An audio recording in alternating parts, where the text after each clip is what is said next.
नमस्कार दोस्तों, मुकुंदा आयुर्वेद में आप सबका स्वागत है। हम सभी लोग एक बात नोटिस कर रहे हैं, जैसे ही हमारा एज बढ़ता है वैसे वैसे हमारा डाइजेशन जो है वो इम्पेयर होता चला जाता है। भूख कम लगना, खाना खाया हुआ डाइजेस्ट न होना, गैस, एसिडिटी, कॉन्स्टिपेशन, ये सभी कुछ तो होता ही है। उसी के साथ बोन्स के रिलेटेड प्रॉब्लम जैसे कि बैक एक, स्पॉन्डिलाइटिस, सायटिका, हमारे हिप जॉइंट में पेन होना, नी पेन होना, कहीं ना कहीं हमारे रेंज ऑफ मोशन कम होना, मतलब कि हमारे जो सारे जॉइंट्स है उसकी मूवमेंट जितनी होनी चाहिए उससे कम हो जाना, सर्कुलेशन कम होना, ब्लड प्रेशर बढ़ना, डायबिटीज और बहुत सारे ऐसे प्रॉब्लम हमें शुरू हो जाते हैं जिसे कि डॉक्टर लाइफस्टाइल रिलेटेड प्रॉब्लम बोलते हैं या तो एज रिलेटेड प्रॉब्लम बोलते हैं। इसका सॉल्यूशन क्या है? क्योंकि हमारी लाइफस्टाइल जो है उसका इम्पेयर होना, या तो फिर आधुनिक युग में जैसे ही हम मॉडर्न चीजों को अपनाते चले गए और आधुनिक होते चले गए वैसे वैसे हमारी हेल्थ डाउन होती गई। उसी में से एक चीज जो है जिसे कि हमने लास्ट 20 ईयर में बिल्कुल धीरे धीरे छोड़ दिया, वो है जमीन पे बैठना। पहले के लोग खाना खाने के टाइम जमीन पे आलटी पालटी लगा के सुखासन में बैठते थे। उसी के साथ बच्चे जब पढ़ाई करते थे तो जमीन पे बैठते थे। स्कूलों में बेंचेस कम ही हुआ करती थी, छोटे बच्चे जमीन पे आसन लगा के आलटी पालटी लगा के पढ़ाई किया करते थे। जब भी हम कोई वर्शिप करते हैं, पूजा मेडिटेशन करते हैं या तो होम हवन करते हैं, ऐसे में हम जमीन पे सुखासन, पद्मासन या तो सिद्धासन लगा के बैठते थे। हिमालय की दोनों तरफ संस्कृति का विकास हुआ था। पूर्वी देशों जैसे कि जापान, चाइना, इंडोनेशिया, भूटान और नेपाल, वहीं पे हमारा इंडिया और आगे के मुस्लिम कंट्री तुर्की तक, सारे अरब कंट्री में जमीन पे बैठ के वर्शिप करने का या तो पूजा अर्चना करने का रिवाज था। तो ये जमीन पे बैठना क्या सिर्फ हमारी मजबूरी थी या तो हमारी टेंडेंसी थी, जबकि हमें टेबल कुर्सी नहीं मिला करती थी उसी की वजह से हम जमीन पे बैठते थे? जी नहीं, हमारे पूर्वज जो थे वो बड़े ही वैज्ञानिक थे।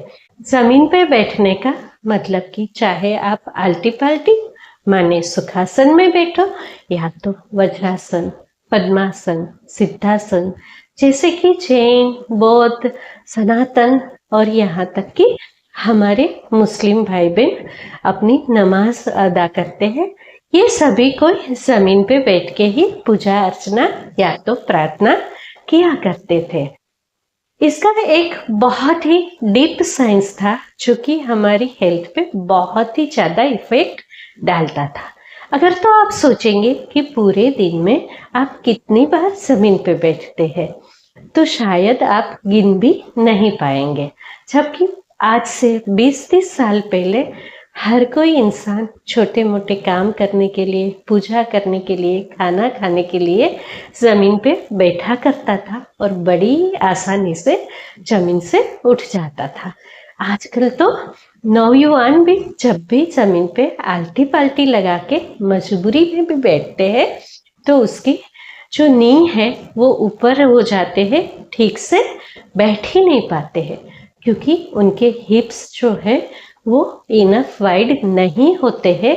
परिणाम स्वरूप जब भी वो जमीन पे बैठते हैं तो उनके थाई में पेन होता है, पैरों का सुन्न हो जाना और बैक एक जैसे प्रॉब्लम होने लगते थे। वहीं पे क्या आप जानते हैं कि जमीन पे बैठ के काम करने से या तो जमीन पे बैठ के खाना खाने से और वैसे ही आलटी पालटी मार के बैठने से बहुत सारे हेल्थ बेनिफिट होते हैं। ऐसे लोग जो कि जॉब करते हैं, आईटी सेक्टर में काम करते हैं, ये सभी लोग लंबे समय तक कुर्सी में बैठे रहते हैं। हम सभी लोग कंप्यूटर पे वर्क करते हैं या तो छोटे मोटे कार्य करते हैं, तो हम सोफे पे बैठते हैं, डाइनिंग टेबल पे बैठ के खाना खाते हैं, नहीं तो चेयर पे बैठते हैं। उसी की वजह से धीरे धीरे हमारा जो पोस्चर है वो इम्पेयर होने लगता है। कोई भी इंसान जब भी चेयर पे या तो सोफे पे बैठता है तो धीरे धीरे वो बैक सपोर्ट लेता है या तो आगे झुक के काम करता है।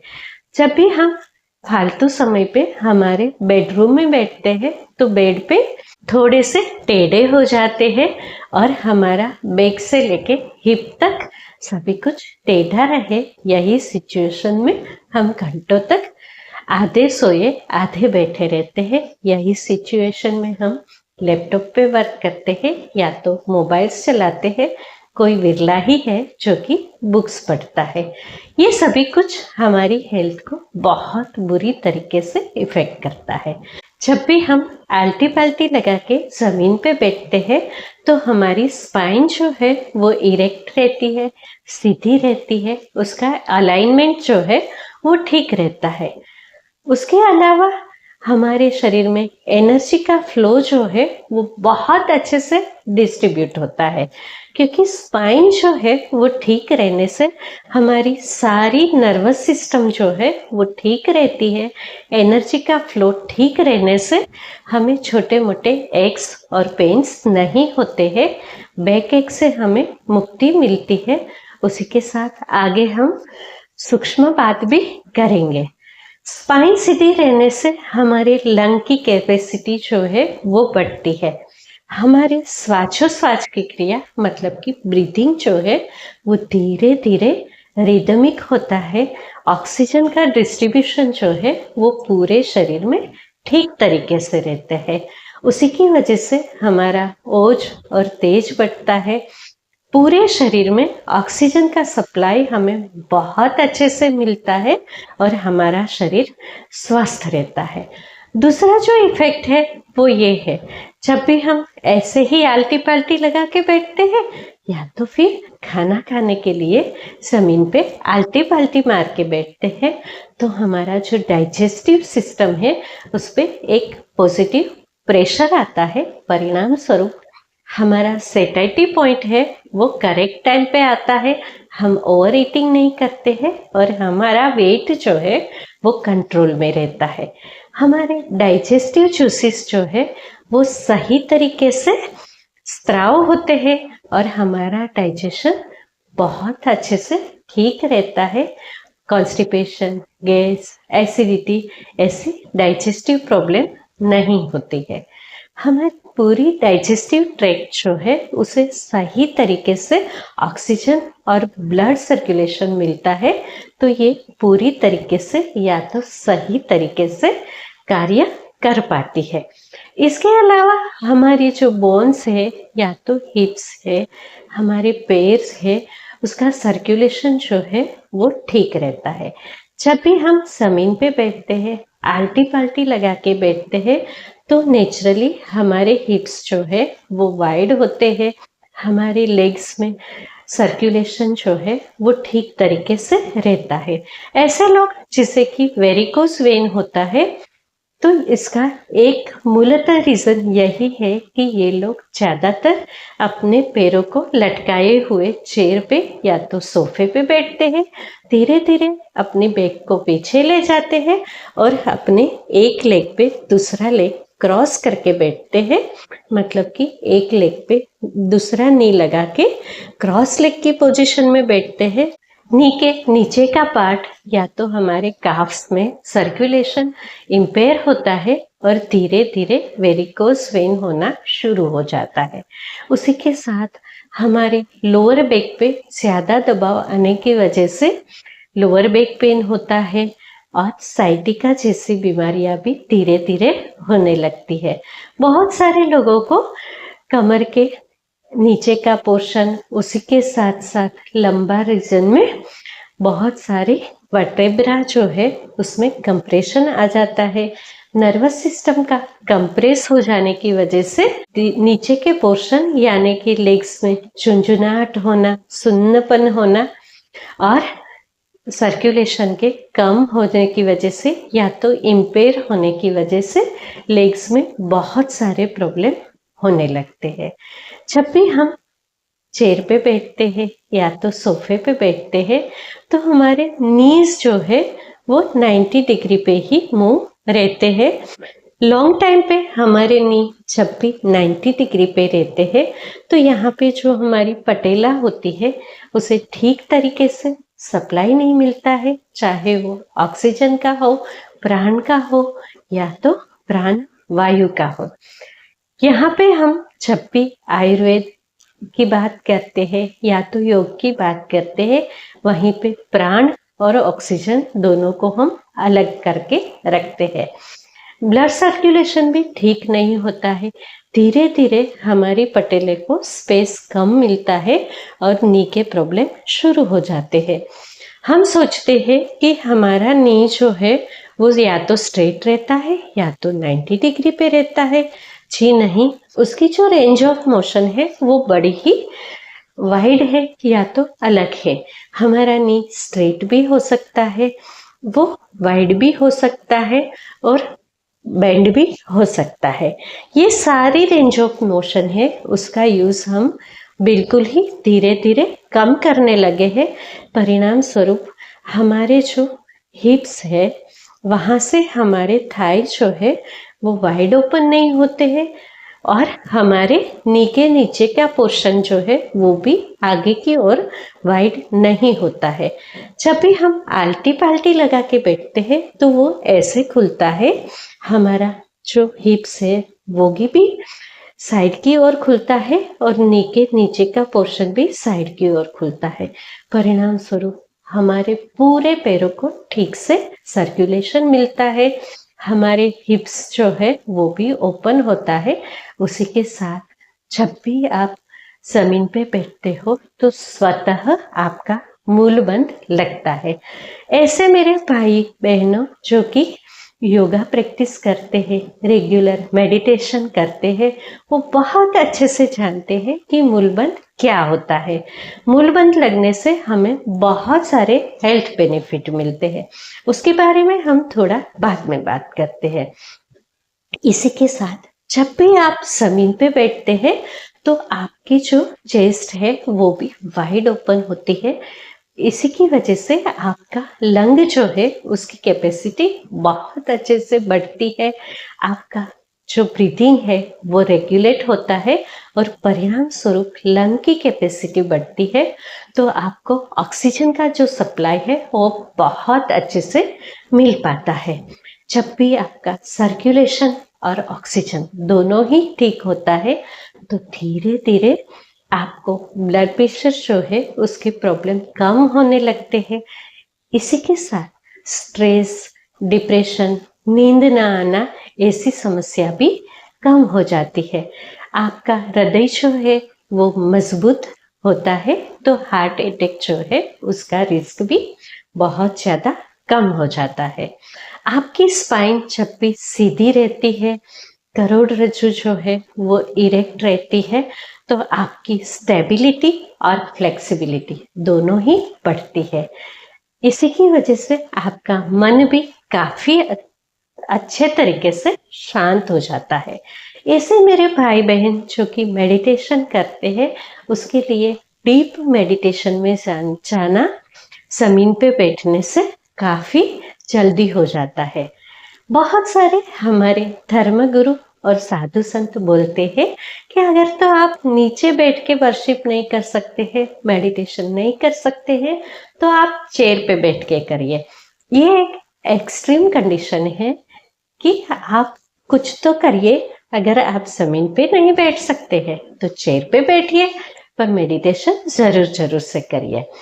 पर ये कंडीशन पहले ऐसी थी कि जब भी लोग अबव 55 अबव 60 होते थे तो ऐसे लोग जमीन पे बैठ नहीं पाते थे, उसे तकलीफ होती थी। तो हम जब भी कोई सोशल गैदरिंग होता था या कुछ भी होता था तो उनके लिए चेयर लगाते थे। धीरे धीरे सभी कोई लोगों ने ये आदत बना ली कि जब भी चेयर मिलती है तो कोई भी इंसान जमीन पे बैठना ही नहीं चाहते हैं। परिणाम स्वरूप आज ऐसा हो गया कि जो चीज अबव 50 या 60 होती थी वो आजकल अबव 30 और 35 होने लगी। लोगों ने धीरे धीरे जमीन पे बैठना बिल्कुल ही कम कर दिया। यहाँ तक कि हमने इंडियन या तो एशियन टॉयलेट का यूज बिल्कुल ही बंद कर दिया और कमोड का यूज शुरू किया। परिणाम स्वरूप हमारे जो आते हैं उसमें से मल ठीक तरीके से सफाई नहीं होता है। हमारी आंतें जब भी पूरी तरीके से खाली नहीं होती है तो धीरे धीरे इसमें गैस, एसिडिटी और पुरानी मल बाकी रह जाने की वजह से हमें IBS जैसी बीमारियां होने लगी। तो जब भी हम धीरे धीरे जमीन पे बैठना शुरू करते हैं तो ये सारी डाइजेस्टिव सिस्टम जो है उसकी बीमारियां आपको ठीक होने लगती है। अभी हम बात करते हैं योगा की। जब भी हम जमीन पे बैठते हैं तो मूलबंध लगता है, जैसे मैंने पहले बताया। परिणाम स्वरूप आपका प्राण और अपान दोनों की गति सम होने लगती है। भगवान श्री कृष्ण ने गीता में बोला है कि जब भी हम योग करते हैं, प्राणायाम करते हैं तो सबसे पहले हम प्राण को अपान में, अपान को प्राण में आहुत करते हैं या तो होमते हैं, दोनों की गति को सम करते हैं। आयुर्वेद में भी यही बोला गया है कि जब भी हमारे पास पेशेंट्स आते हैं, उसकी बीमारी ठीक से समझ में नहीं आती है तो हम इसे कुछ समय के लिए ऐसे मेडिसिन देते हैं जिससे कि अपान वायु की गति नीचे की ओर हो या तो अपान वायु अधोगामी हो। जब भी हमारा प्राण वायु ऊपर की ओर स्थित रहता है, अपान वायु नीचे की ओर स्थित रहता है, तो बहुत अच्छे से हमारी डाइजेस्टिव और सर्कुलेटरी सिस्टम जो है वो स्वस्थ रहती है। इसी की वजह से 90% डिसीज जो है वो अपान वायु की गति ठीक होने से हमें ठीक हो जाते हैं। जब भी हम नीचे आलती पलटी लगा के या तो वज्रासन में बैठते हैं तो स्वतः ही मूलबंध लगता है और हमारा अपान वायु नीचे रहता है, प्राण वायु ऊपर रहता है, दोनों की गति सम होती है और हमारा शरीर स्वस्थ रहता है। ये तो बहुत ही ओछी या तो छोटी सी बात हुई। बाकी जब भी आप कोई योगी जनों को पूछते हैं तो मूलबंध के इतने सारे फायदे हैं जो कि हमारी सिर्फ डाइजेस्टिव और सर्कुलेटरी सिस्टम नहीं, नर्वस सिस्टम से लेके हमारे 6 चक्र पे बहुत अच्छे से इफेक्ट करता है। मेडिटेशन ठीक से लगता है और बहुत सारे योगी जनों ने तो मूलबंध पे बहुत बड़ी बड़ी किताबें भी लिखी है। इतने सारे मूलबंध के फायदे हैं जो कि हमारे शरीर में सूक्ष्मतम तन्मात्रा लेवल तक जाके पंचमहाभूत को बैलेंस करता है और हमें स्वस्थ रखता है। कुछ लोग मुझे ये बात जरूर से बोलेंगे कि अगर तो हम नीचे जमीन पे आलती पालती लगा के बैठ ही नहीं पाते हैं, ऐसे में क्या करें? आपको चाहिए कि थोड़ी फ्लेक्सिबिलिटी एक्सरसाइज कीजिए, योगा की प्रैक्टिस कीजिए। एवरीडे थोड़ा सा जमीन पे नहीं बैठ पाते हैं तो नीचे कुशन्स या तो मैट लगाइए, थोड़ा सा सपोर्ट लीजिए और धीरे धीरे आप 1 मिनट 2 मिनट करके जमीन पे बैठने की आपकी कैपेसिटी है इसे बढ़ाइए। उठने के टाइम पे आप ऐसी जगह पे बैठिए कि आप सपोर्ट लेके उठ पाए ताकि आप गिर न जाए या तो आपके हिप्स को या तो बैक को कोई इंजरी ना हो पाए। जैसे जैसे आपकी कैपेसिटी बढ़ने लगेगी वैसे वैसे आप जमीन पे बैठने लगेंगे और आपके फायदे भी बढ़ जाएंगे। मेरे ऐसे भाई बहन जो कि IT सेक्टर में काम करते हैं, जॉब करते हैं और उसे लंबे समय तक चेयर पे बैठना पड़ता है, वो लोग भी कुछ बदलाव कर पाते हैं। जैसे कि जब भी वो लोग चेयर का चुनाव करें तो जहां तक हो सके आर्म रेस्ट वाली चेयर को न चुने।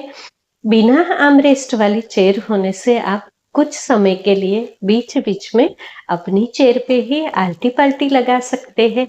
अगर तो ये भी सिचुएशन आपके लिए नहीं हो पा रही है तो दो में से एक पैर को बारी बारी ऊपर आप कर सकते हैं। जैसे कि आपने बहुत सारे धर्मगुरु को बैठते हुए देखा होगा। शिव पार्वती की जो बैठी हुई मूर्ति है उसमें भी आपने एक लेग को ऊपर रख के बैठे हुए देखा होगा। वैसे आप बारी बारी एक एक पैर को ऊपर लेके थोड़ा सा बेनिफिट जरूर जरूर से ले सकते हैं। तो दोस्तों, आप भी आज से शुरू कीजिए।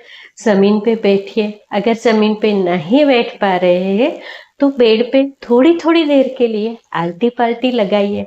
खाना खाने के बाद वज्रासन में जरूर जरूर से बैठिए। आप अपनी कोई भी वर्शिप कर रहे हैं, पूजा कर रहे हैं, मेडिटेशन कर रहे हैं या तो नमाज कर रहे हैं, ऐसे में आप जरूर से आदत डालिए कि कम से कम दिन में 2 बार 5-5 या तो 10-10 मिनट के लिए जमीन पे जरूर बैठिए। जमीन पे बैठने से आपकी एनर्जी अलाइन होती है और परिणाम स्वरूप आपको बहुत सारे हेल्थ बेनिफिट मिलते हैं। अगर तो आपको मेरी बातें अच्छी लगी तो मेरे वीडियो को लाइक कीजिए, इसे अपने दोस्तों को भेजिए और मेरी चैनल को सब्सक्राइब कीजिए। मेरी बातों को बड़े ही ध्यान से सुनने के लिए आप सबका बहुत बहुत धन्यवाद। शुभम भवतु।